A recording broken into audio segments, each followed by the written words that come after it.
reading this morning is a poem that I encountered for the first time this past week in a collection that's been sitting on my shelf for a couple of months.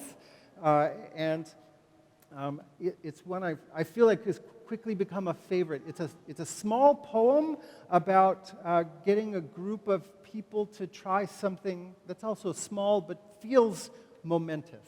It's called Passing the Orange by Leo Dangle. On Halloween night, the new teacher gave a party for the parents. She lined up the women on one side of the schoolroom, the men on the other, and they had a race, passing an orange under their chins along the line. The women giggled like girls and dropped their orange before it got halfway. But it was the men's line that we watched. Who would have thought that anyone could get them to do such a thing? Farmers in flannel shirts, in blue overalls and striped overalls, stout men embracing one another, our fathers passing the orange, passing the embrace, the kiss of peace, complaining about each other's whiskers, becoming a team, winning the race. So from the perspective of a school child, astounded to watch the farming fathers of the community engage in some playfulness. The Bible reading that's assigned for this morning comes from the Gospel of Matthew. It skips a little chunk in the middle of the story, but that's okay. The rest of the pieces of this are pretty interesting on their own. From Matthew chapter 9. As Jesus was walking along, he saw a man called Matthew sitting at a tax booth. And he said to him, "Follow me." And he got up and followed him. And then as Jesus sat at dinner in the house, many tax collectors and sinners, it's an interesting pairing, were sitting with him and his disciples. When the Pharisees saw this, they said to his disciples, "Why does your teacher eat with tax collectors and sinners?" But when Jesus heard this, he said, "Those who are well have no need of a physician, but those who are sick do. Go and learn what this means. I desire mercy, not sacrifice. For I have come to call not the righteous, but sinners." Then it skips over a little piece of the story, a little bit of debate.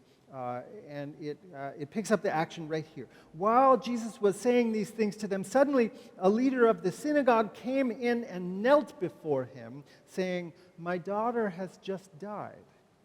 But come and lay your hands on her, and she will live."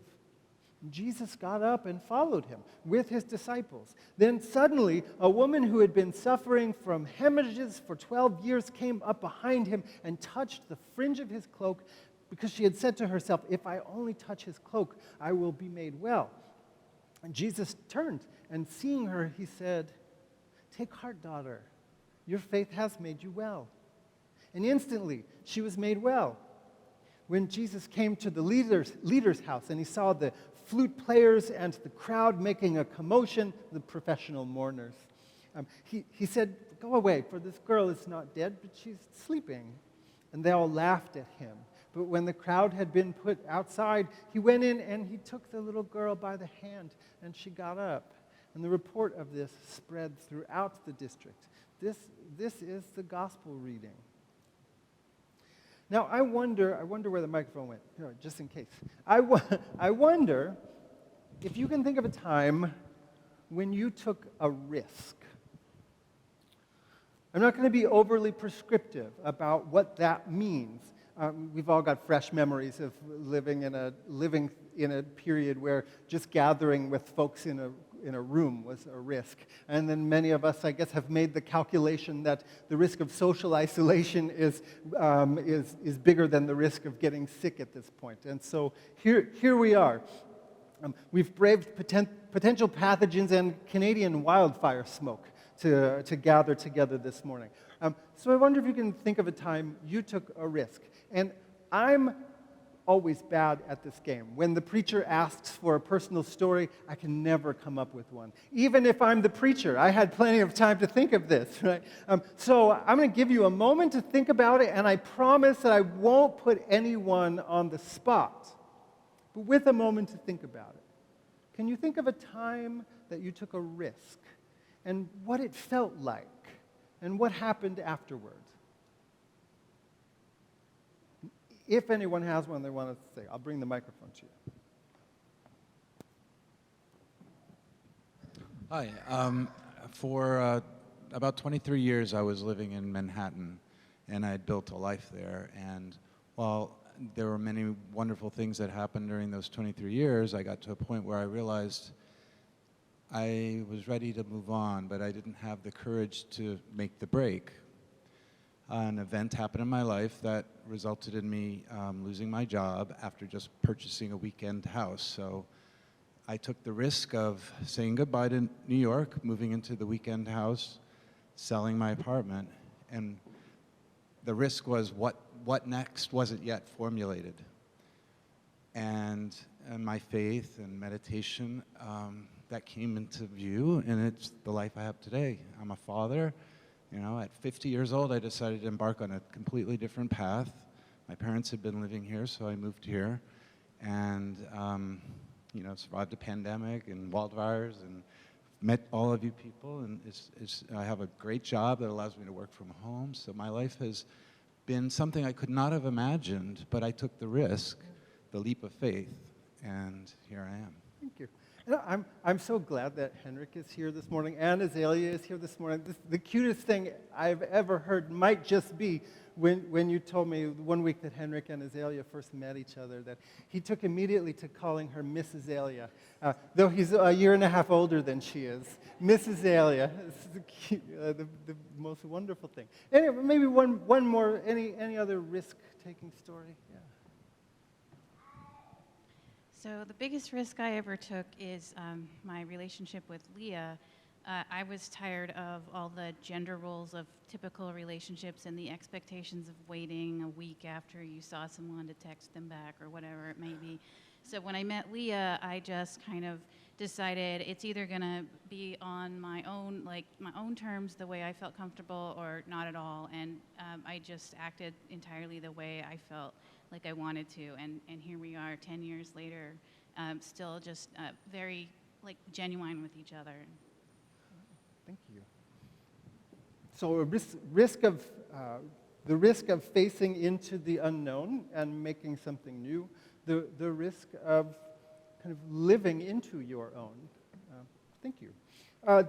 This may or may not follow along well with those stories that we just heard. So if everything I say after this is ridiculous, then just remember Richard and Julie, and that's what you'll need today. The first place I went and then discarded was those stories of risk that end up with a grand payoff. Like if you just risk, here's the promise: there's going to be this grand payoff. Those stories are popular in a lot of churches, and they're popular in the culture at large. And much as I understand the appeal, they tend to make me a little bit uncomfortable because they feel like they hold a promise that can't actually be a promise. That is sometimes an illusion. That feels to me like a symptom of a gambling culture. Kind of giving people an illusion that will stop them from actually doing the things that might make good changes for themselves. Sort of like the state-run lotteries.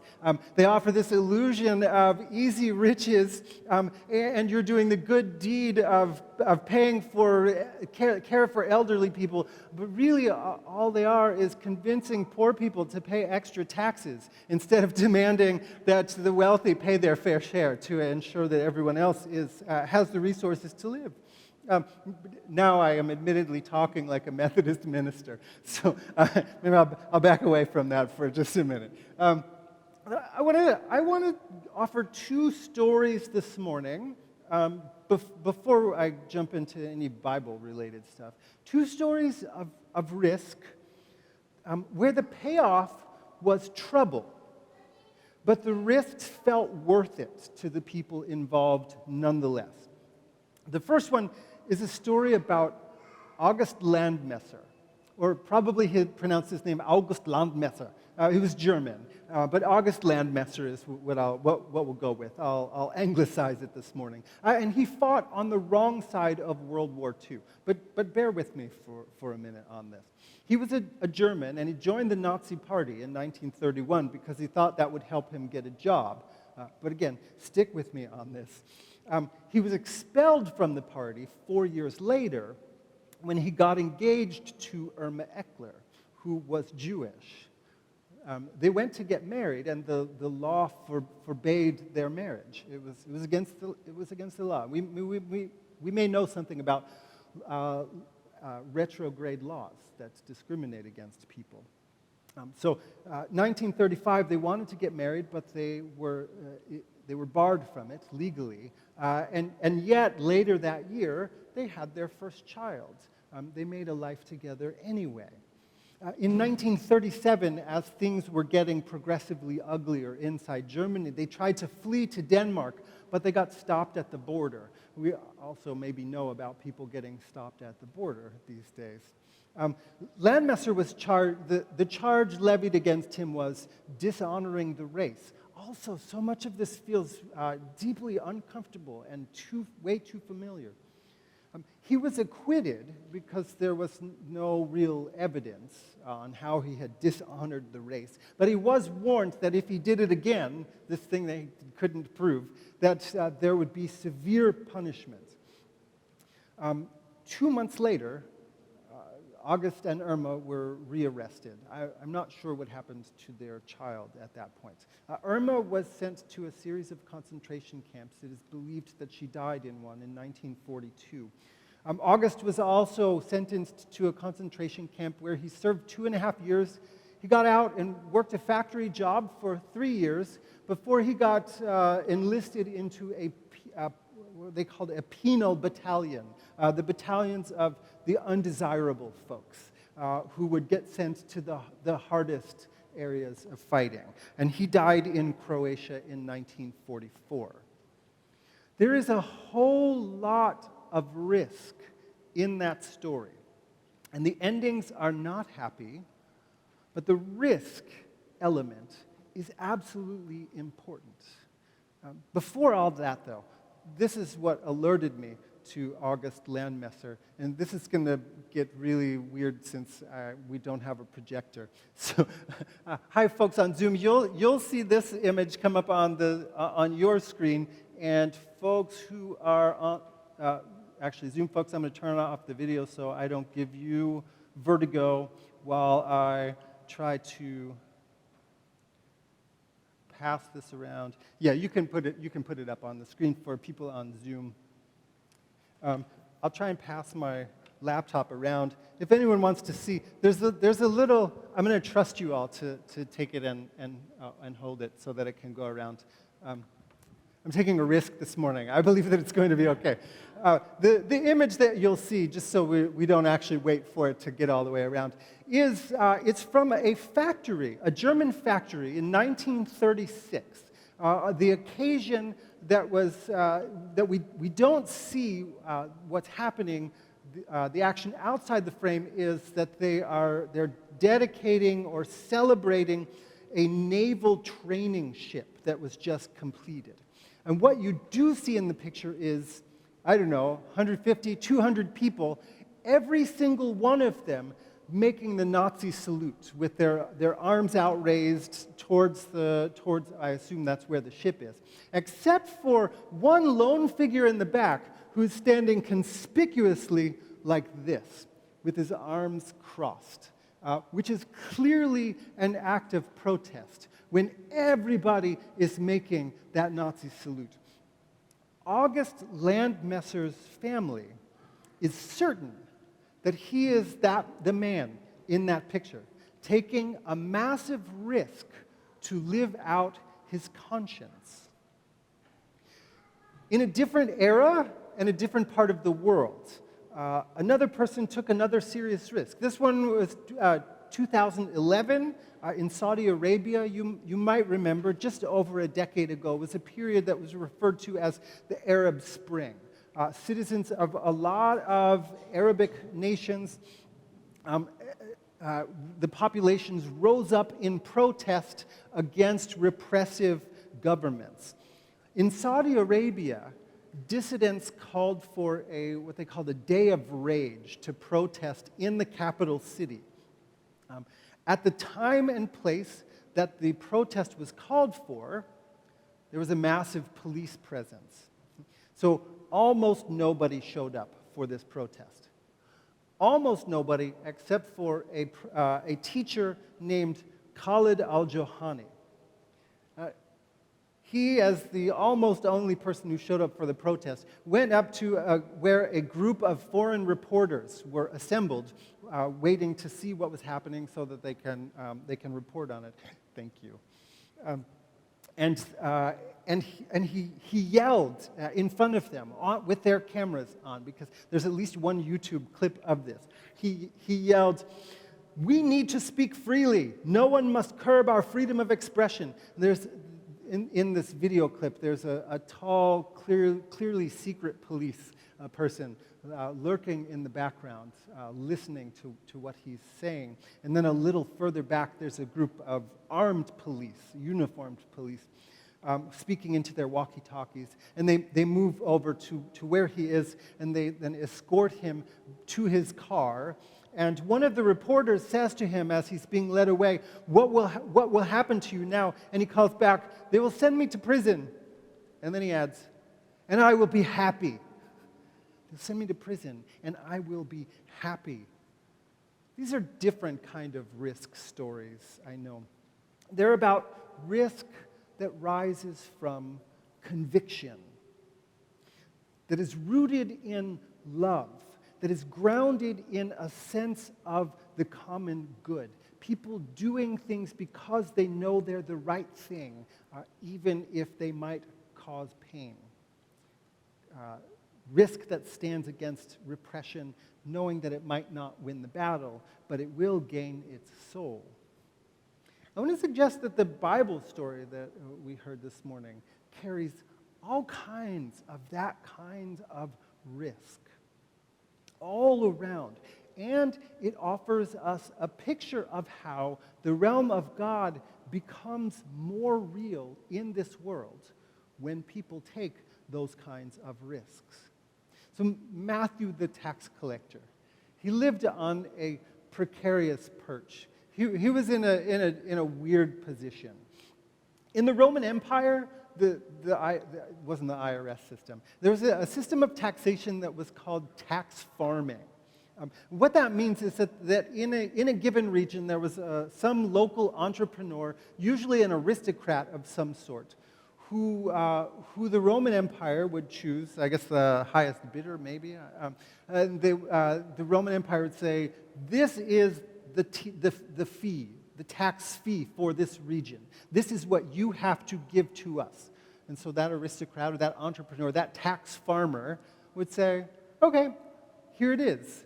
And then what they would do was turn around and they would need to collect taxes in the region to recoup what they had spent, and they could add on as much as they wanted on top of that. There were no real restrictions on that. But they didn't themselves go around door to door collecting the taxes. They had a whole group of lackeys who went out, whose job was to go out and collect taxes from the people. And those lackeys didn't earn a steady wage. They took what they wanted on top of what the tax farmer wanted to make up for what was being sent back to Rome.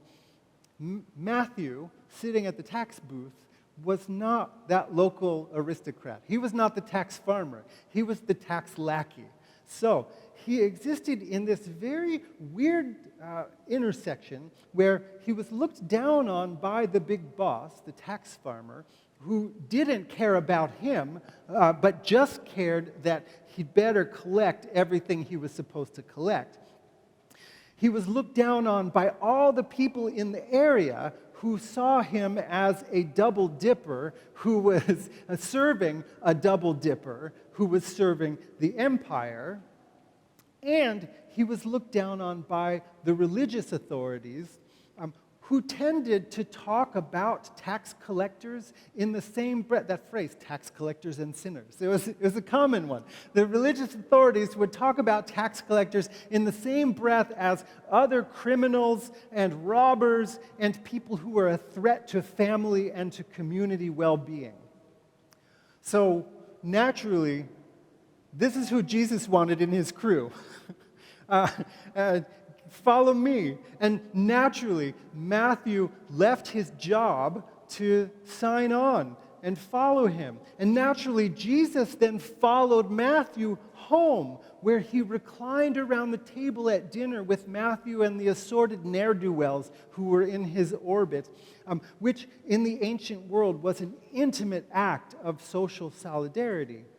So they're both taking big risks here in this association.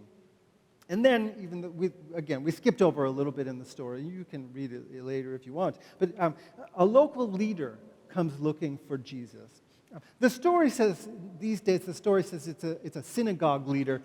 That wasn't in Matthew's original. This is one of those weird instances where the word isn't there in the Greek text, but because it says a synagogue official in Mark, somewhere along the line, someone imported that into Matthew as well. That's just a nerdy footnote if you care. But so here's this leader or the synagogue leader, whatever type of leader he is, he has experienced a deep loss. His daughter has died and he is beside himself. But instead of making quick burial plans, which clearly he did because the hired mourners were there later in the story, he did something, but he also kind of risked his dignity to run away in search of someone who he thought might have the, can we say Hail Mary shot? Does that metaphor work in this instance? The Hail Mary, go to Jesus and see if he can do something. So he goes to this guy who has just publicly cast his lot with a tax collector and other assorted sinners. Because maybe desperation overrides the politics of respectability.